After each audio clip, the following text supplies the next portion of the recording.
Hi.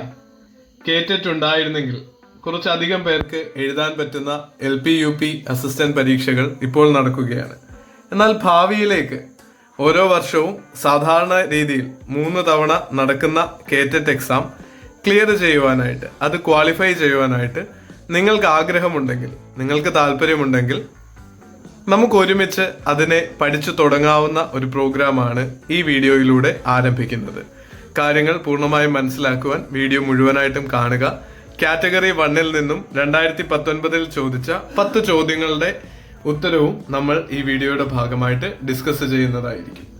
നിങ്ങൾക്ക് ഒരുപക്ഷെ പരിചയമുണ്ടായിരിക്കാം. കാറ്റഗറികൾ 4നെ പറ്റിയും അറിയുന്നവർക്ക് തുടർന്നുള്ള വീഡിയോയുടെ ഭാഗത്തേക്ക് സ്കിപ്പ് ചെയ്യാവുന്നതാണ്. നമ്മുടെ ഈ ചാനലിലെ വീഡിയോകൾക്ക് വ്യൂവർഷിപ്പിനനുസരിച്ച് അല്ലെങ്കിൽ നിങ്ങളുടെ നീഡ് അനുസരിച്ച് കുറച്ചധികം പേർ വാട്സപ്പിലൂടെയും കമന്റിലൂടെയും ഒക്കെ ആവശ്യപ്പെട്ടതുകൊണ്ടാണ് കേറ്ററ്റിന്റെ ക്ലാസ്സുകൾ ആരംഭിക്കുന്നത്. UGC നെറ്റിന്റെ പേപ്പർ 1 ചെയ്തതുപോലെ തന്നെ നമ്മൾ ടോപ്പിക്കുകൾ കവർ ചെയ്യുന്ന വീഡിയോ ക്ലാസ്സുകളും നോട്ടുകളും ഉൾപ്പെടുത്താനാണ് പ്ലാൻ ചെയ്യുന്നത്. വ്യൂവർഷിപ്പിനനുസരിച്ച് ചെയ്യുന്നതായിരിക്കും. ആരും നിങ്ങളുടെ സുഹൃത്തുക്കളിലേക്ക് ഈ വീഡിയോ ഷെയർ ചെയ്തെത്തിച്ച് നിങ്ങൾ ഞങ്ങളെ സപ്പോർട്ട് ചെയ്യുക. കൂടാതെ തുടർന്നുള്ള വീഡിയോകൾ ലഭിക്കുവാൻ ചാനലിന് സബ്സ്ക്രൈബ് ചെയ്യുകയും നോട്ടിഫിക്കേഷൻ ഓൺ ആക്കുകയും ചെയ്യുക. നമ്മുടെ ചാനലിലൂടെ teacher education, UGC net, set, അതുപോലെ കേറ്ററ്റിന്റെ ക്ലാസ്സുകളും വീഡിയോകളും നോട്ടുകളും പ്രൊവൈഡ് ചെയ്യുവാനാണ് ശ്രമിക്കുന്നത്. കാറ്റഗറി 1ന്റെ ഡീറ്റെയിൽസിലേക്ക് കടക്കാം. ചൈൽഡ് ഡെവലപ്മെന്റ് ആൻഡ് പെഡഗോജി, 6 മുതൽ 11 വയസ്സ് വരെ പ്രായക്കാർക്ക് ചേരുന്ന രീതിയിലുള്ള ചൈൽഡ് ഡെവലപ്മെന്റ് ആൻഡ് പെഡഗോജിയാണ് ടോപ്പിക്. 30 ചോദ്യങ്ങളും 30 മാർക്കുമാണ്. മൊത്തത്തിൽ 150 മാർക്കാണ് ഓരോ കാറ്റഗറിയിലെയും എക്സാമിനുള്ളത്. കാറ്റഗറി 1നും 2നും ഇംഗ്ലീഷിലും മലയാളത്തിലും എക്സാമിൽ ചോദ്യങ്ങൾ ഉണ്ടാകുമെന്നും നിങ്ങൾ അറിഞ്ഞിരിക്കുക. രണ്ടാമത്തെ ടോപ്പിക് മാത്തമാറ്റിക്സ് ആണ്. മൂന്നാമത്തേത് എൻവയോൺമെന്റൽ സ്റ്റഡീസ്. ഫസ്റ്റ് ലാംഗ്വേജ് ആയിട്ട് മലയാളമോ തമിഴോ കന്നഡയോ തിരഞ്ഞെടുക്കാം. സെക്കൻഡ് ലാംഗ്വേജ് ആയിട്ട് ഇംഗ്ലീഷോ അറബിക്കോ തിരഞ്ഞെടുക്കാമെന്നും അറിയുക. ഡീറ്റെയിൽഡ് ആയിട്ടുള്ള സിലബസിനെ നിങ്ങൾക്ക് ലഭിക്കുവാനായിട്ടുള്ള ലിങ്ക് ഡിസ്ക്രിപ്ഷൻ ബോക്സിൽ നൽകിയിട്ടുണ്ട്.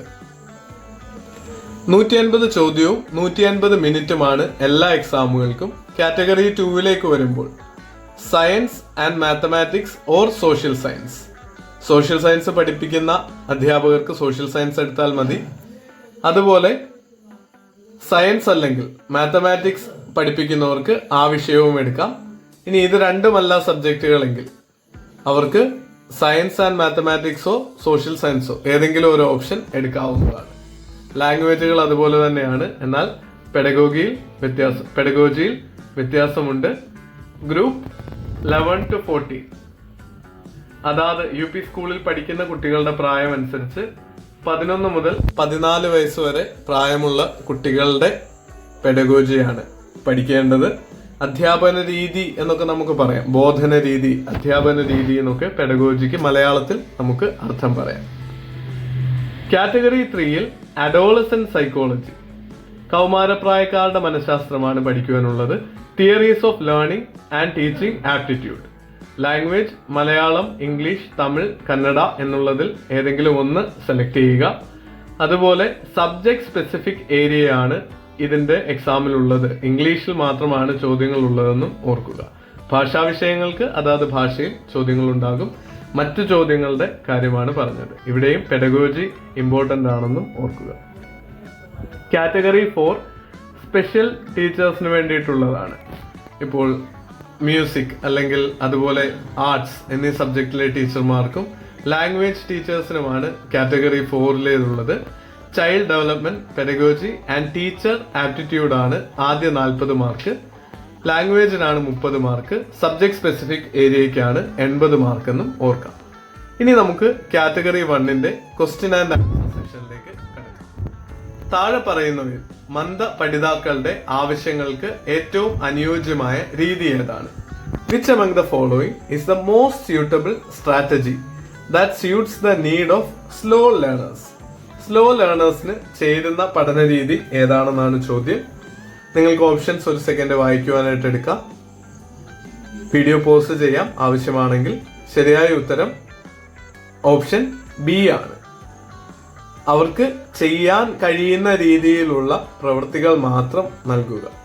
മന്ദപഠിതാക്കൾ അല്ലെങ്കിൽ പതുക്കെ മാത്രം പഠിക്കുന്ന കുട്ടികൾ, ചിലപ്പോൾ നമ്മളിൽ ആരെങ്കിലുമൊക്കെ സ്ലോ ലേണേഴ്സ് ആയിരിക്കാം. അപ്പോൾ അവരെ പഠിപ്പിക്കാൻ എന്താ ചെയ്യേണ്ടത്? കൂടുതൽ ടഫായിട്ടുള്ള കാര്യങ്ങൾ നൽകാനാണ് ഓപ്ഷൻ എയും ബിയും സിയും പറയുന്നത്. എന്നാൽ ശരിയുത്തരം ഓപ്ഷൻ ബി ആണ്. അവർക്ക് ചെയ്യാൻ കഴിയുന്ന പ്രവൃത്തികൾ മാത്രം നൽകുക. Give them only those tasks which they are capable of performing. രണ്ടാമത്തെ ചോദ്യമാണ്, വൈജ്ഞാനിക വികാസ സിദ്ധാന്തം ആവിഷ്കരിച്ചത് ആരാണ്? Cognitive development theory was postulated by. ഇത് ആവർത്തിക്കുന്ന ഒരു ഏരിയയാണ്. പ്രധാനപ്പെട്ട തിയറികൾ ആരാണ് കണ്ടെത്തിയത്, ആരാണ് പോസ്റ്റുലേറ്റ് ചെയ്തതെന്ന് പഠിച്ചു വെക്കുന്നത്, ആവിഷ്കരിച്ചത് ആരാണെന്ന് പഠിച്ചു വെക്കേണ്ടത് ആവശ്യമാണ്. ഇവിടെ ശരിയായ ഉത്തരം ജീൻ പിയാഷെ എന്നുള്ളതാണ്.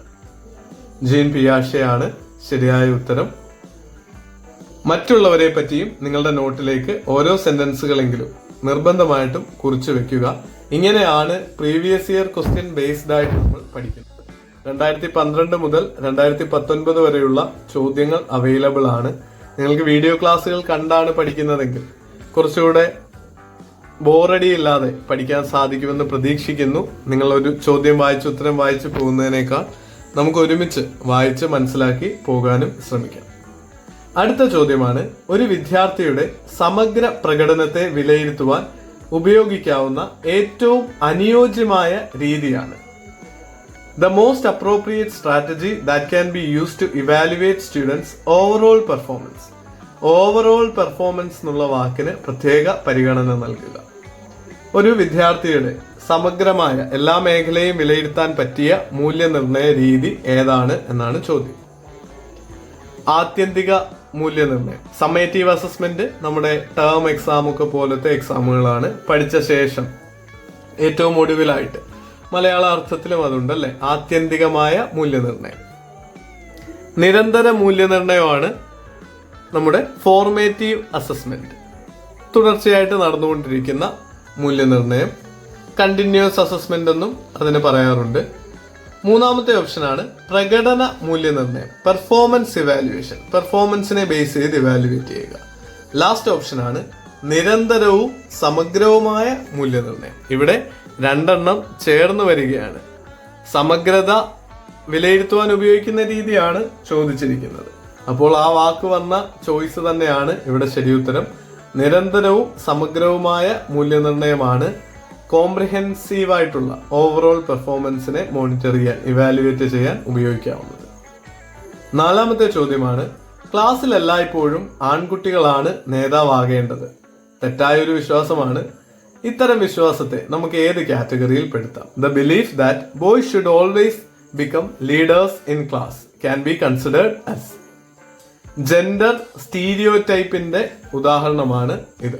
നമ്മുടെ സമൂഹത്തിൽ പാട്രിയാർക്കി നിലനിൽക്കുന്ന, ഇന്നും വലിയ മാറ്റമൊന്നുമില്ലാത്ത നമ്മുടെ സമൂഹത്തിൽ ജെൻഡർ സ്റ്റീരിയോടൈപ്പിന്റെ ഉദാഹരണമാണ് എപ്പോഴും ആൺകുട്ടികളാണ് നേതാവാകേണ്ടത്.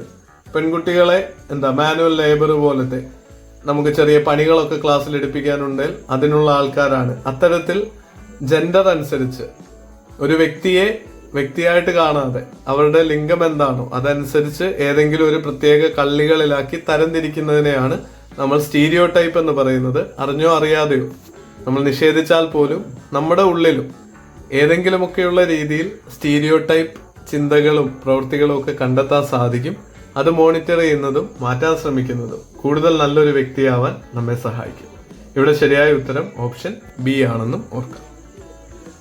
വൈഗോട്സ്കിയുടെ സിദ്ധാന്തങ്ങളെ ഉൾക്കൊള്ളിച്ചുകൊണ്ട് വികസിപ്പിച്ചെടുത്ത വിദ്യാർത്ഥികൾക്കുള്ള വായന പരിശീലന രീതി. മറ്റൊരു പ്രധാനപ്പെട്ട വ്യക്തിയാണ് വൈഗോട്സ്കി. ലേണിംഗ് തിയറീസിനെ പറ്റിയും പ്രിൻസിപ്പിൾസിനെ പറ്റിയും പഠിക്കുമ്പോൾ the strategy developed for providing training in reading among students by incorporating Vygotsky's principles is known as reciprocal teaching ആണോ, റിഫ്ലക്റ്റീവ് പ്രാക്ടീസ് ആണോ, കൊളാബറേറ്റീവ് ലേണിംഗ് ആണോ, സിറ്റുവേറ്റഡ് ലേണിംഗ് ആണോ? പ്രതിക്രിയ അധ്യാപനം, പ്രതിഫലന പരിശീലനം, സഹവർത്തിത പഠനം, സിറ്റുവേറ്റഡ് പഠനം. ഇതിൽ ശരിയായിട്ടുള്ള ഉത്തരം അഞ്ചാമത്തെ ചോദ്യത്തിൻ്റെ ഓപ്ഷൻ എ ആണ്. പ്രതിക്രിയ അധ്യാപനം, റെസിപ്രോക്കൽ ടീച്ചിങ് ആണ് വായന പരിശീലന രീതി. വൈഗോട്സ്കി ഡെവലപ്പ് ചെയ്ത ഒരു പ്രത്യേക വായന പരിശീലന രീതിയിൽ റെസിപ്രോക്കൽ ടീച്ചിങ് എന്നാണ് അറിയപ്പെടുന്നതെന്നും ഓർത്തിരിക്കുക. മറ്റുള്ള ഓപ്ഷനിലെ വാക്കുകളെ പറ്റി നിങ്ങളൊരു കുറച്ച് സമയമെടുത്ത് ഗൂഗിളിൽ ഒന്ന് സെർച്ച് ചെയ്തിട്ടെങ്കിലും 1-2 സെന്റൻസുകൾ നിങ്ങളുടെ നോട്ടിലേക്ക് കൂട്ടിച്ചേർത്ത് വയ്ക്കുക. പരീക്ഷയിൽ നിങ്ങളുടെ തയ്യാറെടുപ്പിനെ വളരെയധികം ഈ ഒരു പ്രക്രിയ സഹായിക്കും. ഒരു വ്യക്തിയുടെ ജന്മന സ്വായത്തമാക്കുന്ന സ്വഭാവ സവിശേഷതകളെ അറിയപ്പെടുന്നത്. ജന്മനാ ഉള്ള സ്വഭാവ സവിശേഷതകൾ. The characteristics acquired by birth of an individual is known as. ബാഹ്യ സ്വഭാവമാണോ, ആന്തരിക സ്വഭാവമാണോ, പാരമ്പര്യ സ്വഭാവമാണോ? ജന്മന കിട്ടുന്നത് നിന്റെ പാരമ്പര്യം അതാന്ന് നമ്മൾ പറയത്തില്ലേ, ചിലപ്പോൾ ദേഷ്യം തോന്നുമ്പോഴോ വഴക്കിടുമ്പോഴൊക്കെ. അത് തന്നെയാണ് ശരിയായ ഉത്തരം. ഹെറിഡിറ്ററി ക്യാരക്ടറിസ്റ്റിക്സ്, അതിന്റെ പേരിൽ നിന്ന് തന്നെ വ്യക്തമാണ്. ബൈ ബർത്ത് ഒരാൾ ആർജിക്കുന്ന ക്യാരക്ടറിസ്റ്റിക്സ് ആണ് ഹെറിഡിറ്ററി, പാരമ്പര്യ സ്വഭാവങ്ങൾ എന്നോർക്കാം. 6ാമത്തെ ചോദ്യത്തിന്റെ ശരിയായ ഉത്തരം ഓപ്ഷൻ സി ആണ്. കോഴ്സ് തുടങ്ങുന്നതിന് മുൻപ് തന്നെ നിശ്ചിത പരിധി നിർണയിച്ചുകൊണ്ട് നടപ്പിലാക്കുന്ന ഗ്രേഡിംഗ് സമ്പ്രദായത്തെ അറിയപ്പെടുന്നത്. Grades that are assigned according to cut off level decided before the start of the course is known as. നമ്മൾ അസസ്മെന്റ് നടത്തുന്നതിന് മുൻപ് തന്നെ അല്ലെങ്കിൽ കോഴ്സ് തുടങ്ങുന്നതിന് മുൻപ് തന്നെ നമ്മൾ വെക്കുന്ന ലെവൽ ഗ്രേഡിംഗ് സിസ്റ്റമാണ് അബ്സല്യൂട്ട് ഗ്രേഡിംഗ്. അത് കോഴ്സ് തുടങ്ങുന്നതിന് മുമ്പേ അബ്സല്യൂട്ട് ആണത്. അതിന്റെ കാര്യത്തിൽ പിന്നൊരു തർക്കമില്ല. കുട്ടികളുടെ പെർഫോമൻസ് അനുസരിച്ച് കമ്പാരിറ്റീവ് ഗ്രേഡിങ്ങിലൊക്കെ ഒരു കമ്പാരിസൺ നടത്തിയിട്ടാണ് അല്ലെങ്കിൽ കമ്പാരിസണിലൂടെയാണ് ഗ്രേഡിങ്ങിലേക്ക് എത്തുന്നത്. എന്നാൽ അബ്സല്യൂട്ട് ഗ്രേഡിംഗ് ആദ്യമേ തീരുമാനിക്കുകയാണ്. അബ്സല്യൂട്ട് ട്രൂത്ത് എന്നൊക്കെ പറയുന്നത് കേട്ടിട്ടില്ലേ, തികച്ചും യാഥാർത്ഥ്യം എന്നൊക്കെ പറയുന്നത് പോലെ അബ്സല്യൂട്ട് ഗ്രേഡിംഗ് സിസ്റ്റമാണ്. അത് മറ്റൊന്നിനെ ഡിപ്പെൻഡ് ചെയ്യുന്നില്ല. അതിൽ കോഴ്സ് തുടങ്ങി കുട്ടികളുടെ പെർഫോമൻസ് അനുസരിച്ച് മാറ്റം വരാനും പോകുന്നില്ല. അബ്സല്യൂട്ട് ഗ്രേഡിംഗ് ഓപ്ഷൻ എ ആണ് ശരി ഉത്തരം. അഭിപ്രേരണയുടെ ആവശ്യകത സിദ്ധാന്തമനുസരിച്ച് താഴെ പറയുന്നവയിൽ പോരായ്മ ആവശ്യം, ഡെഫിഷ്യൻസി നീഡെന്നാണ് ഇംഗ്ലീഷ്. ചില വാക്കുകൾ ഇംഗ്ലീഷിലാണ് പലപ്പോഴും മനസ്സിലാകാൻ എളുപ്പമെന്ന് തോന്നുന്നത് ഡീറ്റെയിൽഡ് ആയിട്ട് അല്ലെങ്കിൽ ടെക്നിക്കൽ യൂസേജ് ഉള്ള മലയാളം വാക്കുകൾ പഠിക്കുമ്പോഴാണ്. അഭിപ്രേരണ, എത്ര പേർക്ക് ആ വാക്കിന്റെ അർത്ഥം അറിയാം മലയാളത്തിൽ തന്നെ? According to need theory of motivation, need തിയറിയുടെയാണ് നമ്മൾ മലയാളം പഠിക്കുന്നത്. അഭിപ്രേരണയുടെ ആവശ്യകതാ സിദ്ധാന്തം. Which of the following needs represent deficiency need? Theory of motivation അനുസരിച്ച് നമുക്കെന്താ അഭിപ്രേരണ, മോട്ടിവേഷൻ സിദ്ധാന്തം എന്ന് പറയാം. അതനുസരിച്ച് പോരായ്മ ആവശ്യം, ഡെഫിഷ്യൻസി നീഡ് എന്നുള്ള കാറ്റഗറിയിൽ പെടുത്താവുന്നത് ഏതാണ്? ശരിയായ ഉത്തരം ഓപ്ഷൻ ഡി ആണ്. സേഫ്റ്റി നീഡാണ്. സുരക്ഷിതത്വ ആവശ്യമാണ് പോരായ്മ ആവശ്യമായിട്ട് മോട്ടിവേഷൻ തിയറിയിൽ. തിയറി ഓഫ് മോട്ടിവേഷൻ അനുസരിച്ച് സേഫ്റ്റി നീഡാണ് ഇവിടെ ശരിയായ ഉത്തരം. ഓപ്ഷൻ ഡി ആണ് ശരിയെന്നും ഓർക്കുക. തിയറി ഓഫ് മോട്ടിവേഷനെ പറ്റിയും ഡിഫറെന്റ് ടൈപ്സ് ഓഫ് നീഡ്സിനെ പറ്റിയും മാസ്ലോസ് ഹൈറാർക്കിയെ പറ്റിയും ഒക്കെ നിങ്ങൾക്ക് കൂടുതൽ സെർച്ച് ചെയ്ത് പഠിക്കാവുന്നതാണ്.